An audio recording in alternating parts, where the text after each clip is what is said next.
Sean McVay isn't making any excuses.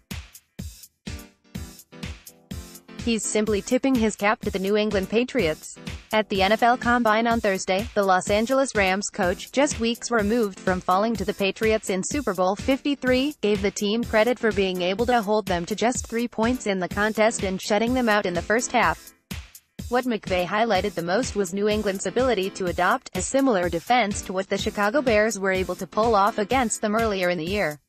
Really, I think what they did such a nice job of is they played a loaded front structure, which is something that we expected, McVay said, via weei.com.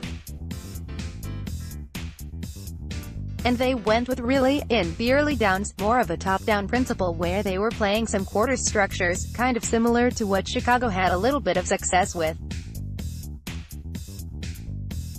But Chicago mixed it up and did some other things. The Patriots kind of exclusively stayed in those early down and distances, and unfortunately, we didn't really ever make them pay. And that's where it's a great opportunity for you,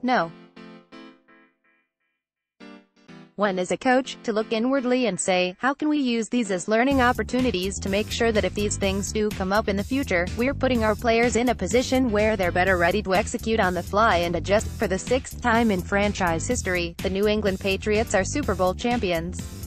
Take a second to sign up for our free Patriots newsletter. McVay also commended New England's versatility as they were able to evolve through the playoffs against the Chargers in the divisional round and then the Chiefs in the AFC Championship.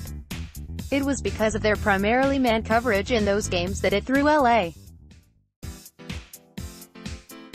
off the scent as it relates to them slipping into zone in Super Bowl LIII.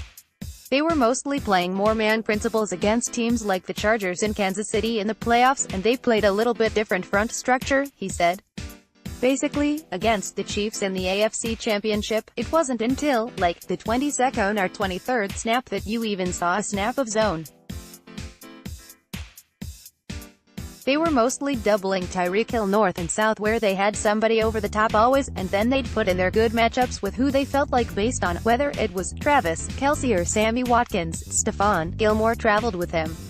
So they did an excellent job, and that's what makes them great coaches. You've got to tip your hat off to those guys.